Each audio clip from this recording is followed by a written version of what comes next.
Coming up on today's Wild West, we'll take you to Rawhide Ranch in California, a western town summer camp for kids where horses help build character. And we'll visit the Montana studio of a truly unique western artist. Hi, I'm Mark BEDOR. Today's Wild West is in northern New Mexico. We're on the Chuckwagon Trail Ride. A ride of great horses, great scenery, and great people. We'll take you along coming up next on today's Wild West. The Wild West. It's still out there. We'll show you how to find it. This is today's Wild West. Yes, sir. If friends are hard to find, I wouldn't trade mine. Any kind that'll be there till the end.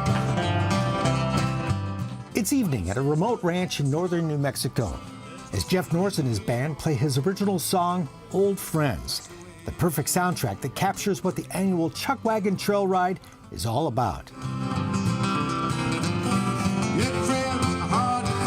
It's just about coming out and enjoying this beautiful space and having a chance to ride our horses and be with a great bunch of guys. Every June for more than 60 years, men have come here from all over the country to take a break from the daily routine, saddle up, and enjoy the beauty of New Mexico. Something happens when people are up here. They seem to relax, and when you're relaxed and feel comfortable and they're eating together and having fun together and riding together, and I mean, there's lasting friendships that are made. For the better part of a week, some 65 guys spend their days on a nice relaxed trail ride, soaking in the scenery and getting to know each other. And it doesn't take long to discover what an interesting bunch they are. Air Force. Well, what'd you fly? Everything. 86-year-old Dusty Davis flew F-15s during his 30 years in the Air Force and raised horses after he retired. So what's more exciting, flying a fighter jet or riding a horse? Oh, they're both about the same risk.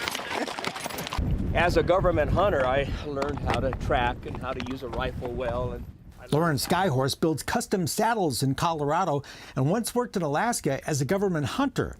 So they hired me to go to the Aleutian Islands. Fish and Wildlife Service hired me to join their project, which was to try to save a bird from extinction. That bird is the Aleutian Canadian goose. I was too young to have a driver's license. As a kid in Colorado, Mike Kennedy used to commute horseback to his gas station job in Estes Park. In the evening, saddle up and head home. I was tired, I'd go to sleep.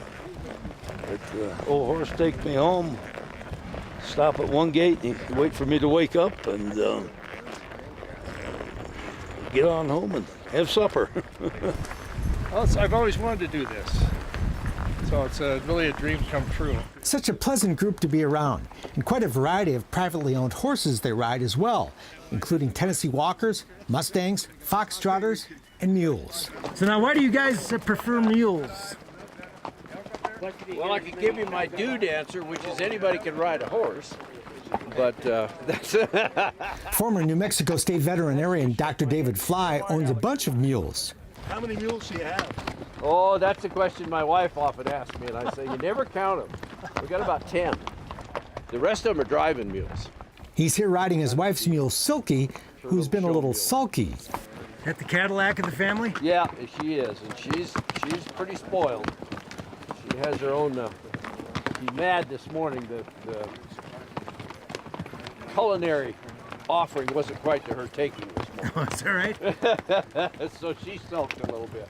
Doc Fly's ancestors include frontier photographer C.S. Fly, who witnessed Wyatt Earp's 1881 gunfight at the OK Corral in Tombstone, Arizona. The Fly family has been a mule family for generations. Yeah, I've got pictures of my great-great-grandfather farming with mules. Doc Fly carries on the tradition and enjoys hitching his mules up to drive his collection of horse-drawn wagons. They're just fun. Every rider has a story, and at one time the Chuckwagon had well over 100 riders. It began as a point-to-point trek that moved camp every day. It's now a wagon wheel ride, with each day's ride going out of a single base camp. That makes logistics easier, and the Chuckwagon is now limited to about 65 riders. And in the early years when I came, we had about 120 riders, and you could be in camp for 5 days and not necessarily see everybody. So we decided we'd like to collapse the group a little bit. That way everybody gets to interact with everybody. There's no separation. There's no big cliques that form within the overall group. So it's very cordial. About half of the guys on the Chuckwagon ride bring their own horses. The rest of us ride rental horses provided by Kim Chesser of New Mexico's Burtwell Guest Ranch. But finding horses that can fit riders of any size and ability is no easy task. I probably buy 4 horses to every one that I keep. I buy horses all the time, but I just don't, most of them don't work out. He says retired ranch horses make great dude horses, but there aren't as many as there used to be. Because nobody rides horses anymore. I mean, that's back when, years ago, when everybody rode horses on these ranches, you could buy these old ranch horses and shoot, they were genuine, they had been there and done that. But now, you have horses that are old and they've never done anything. Because everybody's using ATVs? I think that's probably the case. Despite the challenges, he still gets it done, and it's a busy morning as Kim, son Ty, and wrangler Kenneth Thomas get horses saddled and stirrups adjusted. But before any guest gets on, the crew takes every single animal out for a test ride. Ooh, he's ready. And no matter if they're the gentlest kid horse we have, we get on everyone we saddle and ride them around a little bit. And it doesn't happen very often, but occasionally something's hooked up wrong or something. And I mean, if there's anything goes wrong, we want it to go wrong with us. Still, horseback riding is always an adventure. Anytime you swing into the saddle, anything can happen. Like coming over a ridge and seeing an amazing herd of elk, including a bunch of babies. What a treat that was. Our trail would cross elk herds during 2 of our rides, and I spotted a small group of those majestic animals during a morning walk near camp. Wildlife, sunrises, beautiful country, and a mysterious rock wall out in the middle of nowhere were among the memorable highlights. But we are riding horses in rugged country, and there can be some bumps and bruises along the way. No business is good business. Yeah, no business is the best business. Which is why EMT Fernando Medina and Nurse Leslie Smith are along for the ride. These cowboys are tough. They bounce well. They don't get hurt too much. With a satellite phone, a defibrillator, and other gear, our medical crew is ready for anything. But mostly, they just enjoy the ride along with everybody else. Chuckwagon wranglers, easy to spot in their red vests, are also along to help anyone who might need a hand.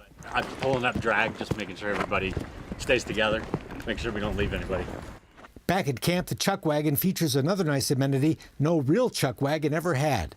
Hot showers, a state-of-the-art mobile bathroom. Hey, look at the size of that bug. And how many camping trips feature steak and lobster for dinner? Thanks, sir. You're welcome. Hey, It's incredible. Sleeping on the ground, eating lobster. With a glass of wine, or perhaps your favorite cocktail. They keep coming back, and that's a sign of success. These are thirsty cowboys. A couple of little flapjacks. These guys do it upright 3 times a day, every day, including breakfasts with hot pancakes and made-to-order omelets. The crew even met us one day with a hot lunch along the trail. Lobster tail and chicken cordon bleu and salmon on the trail. It's one of the few places where you go camping for 5 days and actually gain weight. But as great as it all is, there's something deeper that brings these guys back together year after year. It becomes like a fraternity. I mean, many of us have been here. I've been here for 12 years. Many of the guys have been here for 20 years. And we have guys that come up every year now that don't ride anymore, but they just want to see their buddies. It's like an annual reunion. As one rider put it, it's like an extended family. But families can have sorrow as well. There were prayers for a rider at home in the hospital and memories of another friend whose saddle is now empty. Edwin Alderson was a beloved, prominent member who made such an impact on those who knew him. The Chuckwagon's top award is now named in his honor. He really did inspire a lot of us. I just love this ride, and I'm so glad it survived. And I can't thank you enough. That's all I can say. Scott Eccleston received the first award named in Edwin's honor for all he's done for the group over the years. It's the guys, it's the horses, it's the cowboy way, it's this beautiful scenery. It's all of that stuff that just works for me. Everybody here loves this ride. The Chuckwagon Ride is invitation only, but they are looking for new members. We really encourage new members. Our attitude is that we're not really in the trail riding business, we're in the hospitality business. We want people to come and have a good time. So we bend over backwards to try to be welcoming and accommodating for new riders, make sure they're having a good time, and safe. Safety is a really big issue for us. And Howard and his friends would like nothing better than to keep the Chuckwagon Ride rolling for another 60 years. That's the way it is with old friends. That's the way it is.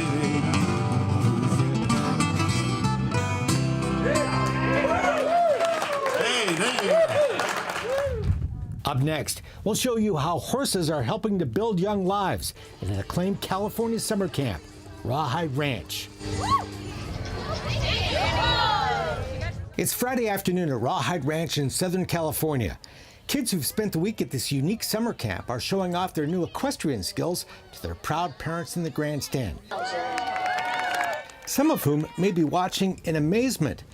These young people confidently riding in this arena with only a bareback pad, no saddle, likely include some who'd never sat on a horse before they came to camp and may have been terrified of horses. Overcoming that fear and replacing it with self-confidence is just one of the profound lessons learned during a life-changing week at Rawhide. You can't take that away from a kid. Nothing that you do in their life will take that away. That thought that, hey, I don't have to live my life being subject to the whims of what I'm afraid of. I can conquer things that I'm afraid of. That's a really good life skill. You've never heard of goat yoga? Oh, it's crazy. Scott Coop, affectionately known here as simply Coop, is in charge of this oasis for children between the ages of 7 and 15. The 40-acre camp is just minutes away from busy Interstate 15 north of San Diego. But step inside the gate and it feels like you're a million miles away and 100 years back in time. The adventure. It's that a kid now is transplanted into a place that speaks of adventure and another time when, life was really raw and real. Rawhide Ranch is laid out like an Old West town with a bit of humor mixed in. And while it's of course fun, there's a reason for the Western ambiance. It gives them a sense of environment that is just big enough for them. So they can come here and within the first couple of days that they're here, they really feel like Rawhide Ranch, this is a town and I live in this town. I know the streets, I know where each building is, I know where I'm supposed to go, what I'm supposed to do. It just has a very satisfying, freeing feeling in the kids. You see it as they walk down Main Street, as they just look around and see, hey, this is a place where I belong. It's Old West 24/7 at Rawhide. The 160 campers spend their nights sleeping in a covered wagon camp, or in teepees at an Indian village, or perhaps in a tent at a cavalry fort. But come sunup, no one spends much time in their bunk. It's very active. They sleep really well. They go to bed at 9 o'clock at night, Rawhide streets are deserted much of the day because everyone here is busy with activities. The rifle range, archery, climbing tower, just to name a few. And everyone learns to ride without using a saddle. It's not an easy way to learn, but a very effective one. There's really a good way to do it, and then there's an easy way to do it. So we want to pick the good ways. We want to pick a way to teach horsemanship that's going to last for them. So even though it's a lot more difficult for them to start and learn to do, once they master that, we've got little 7 and 8 and 9-year-old horsemen and horsewomen who are out there really, really learning how to ride. And so, yeah, it's difficult to do it like that, but once you master that, and because we take them by the hand, and we start real slow from square one, they can master that by the time they're done with that. So that, yes, it's harder, but by the time they earn their saddle, they've really done something significant, and they know that. Kids work their way up the riding ranks, from ranch hand to buckaroo to wrangler, where they finally ride in a saddle. And for even more of a horseback challenge, there's equestrian vaulting, horseback gymnastics, not easy.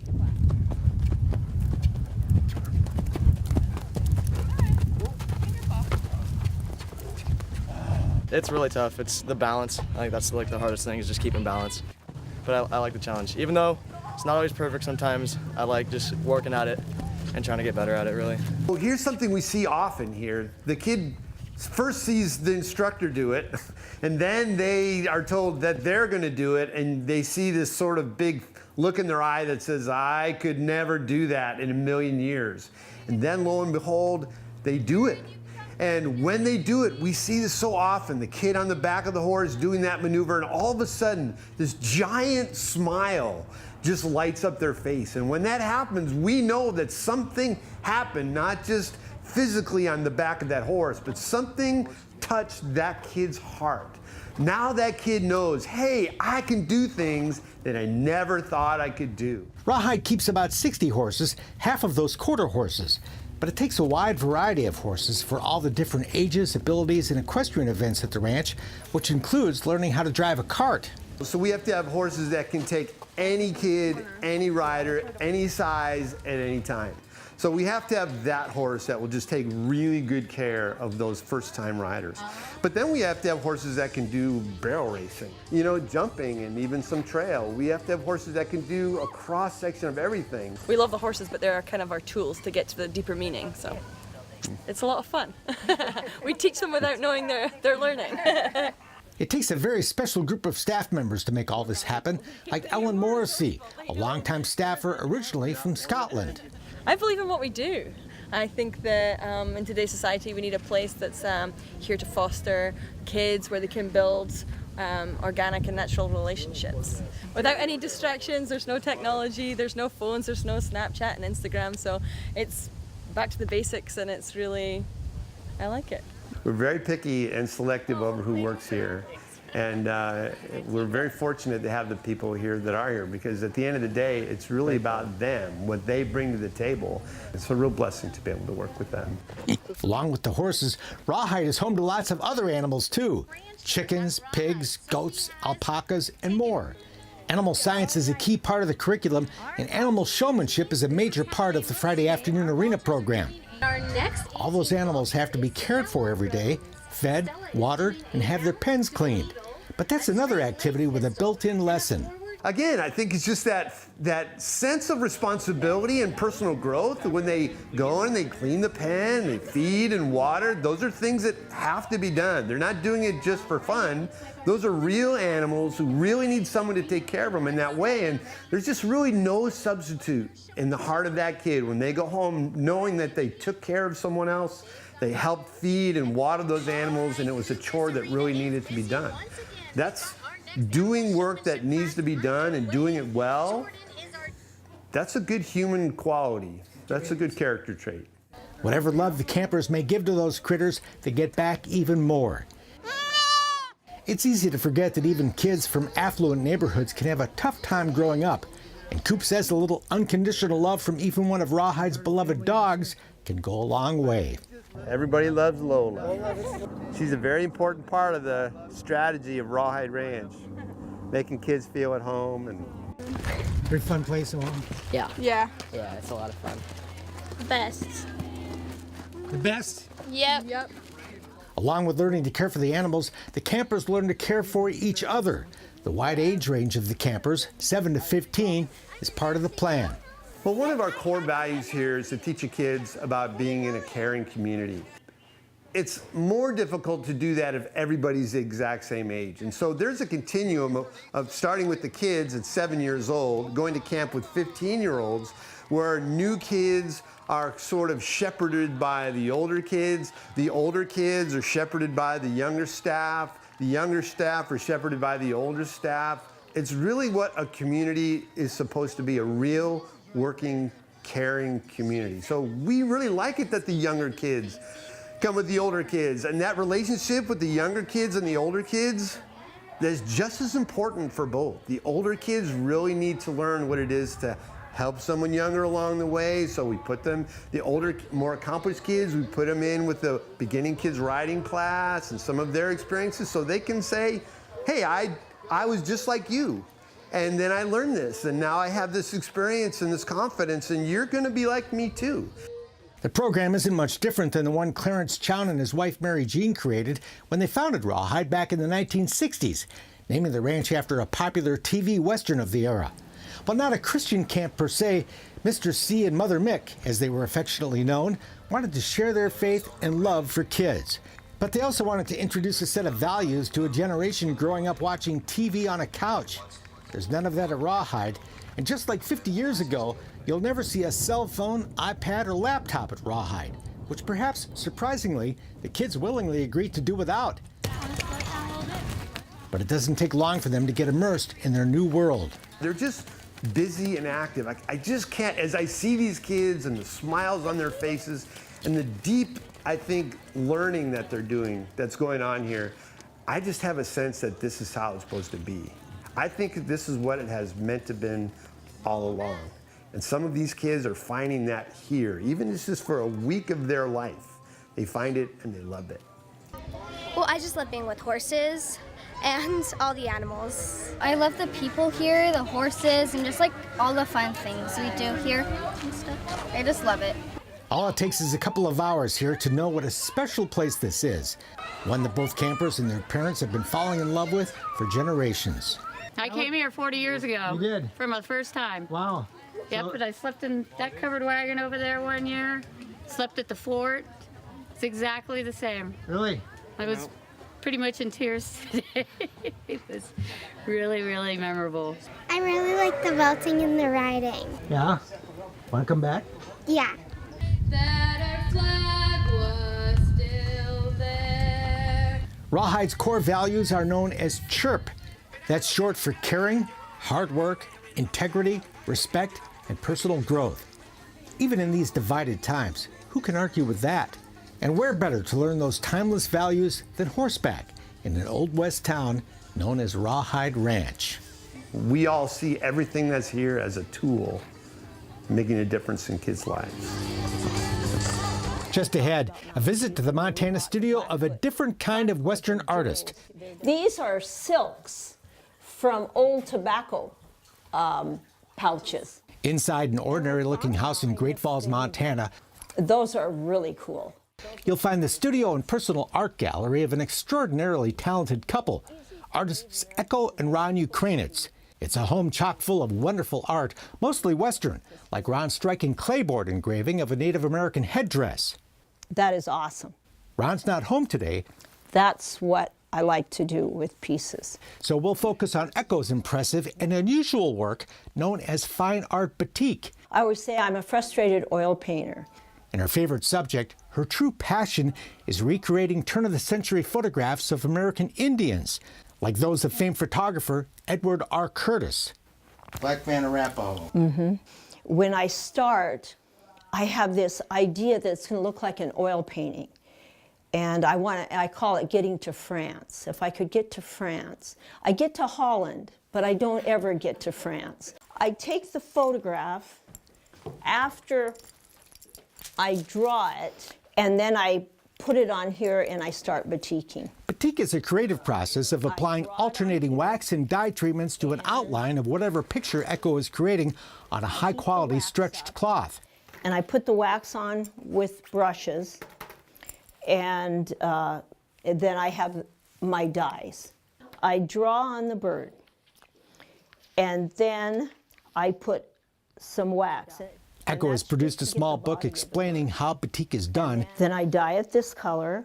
And there's a detailed description of the process on our website. And then the piece is done. Not a well-known technique in the art world. It's a very ancient technique. A finished piece has the feel of stiff cardboard, which then goes into a freezer and comes out for a bit of what Echo calls crackle.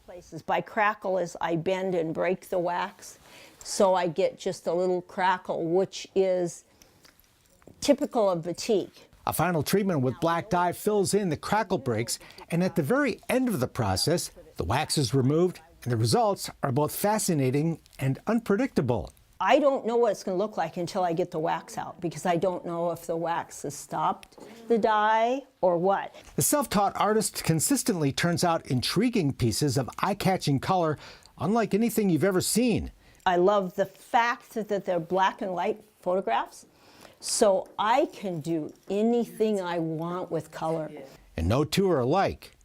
And I don't have any desire to do prints. I guess I'm not doing it to be rich. I'm doing it because each one, I want to see how far I can push the medium. Echo's batiks each have their own story, especially the Native American images.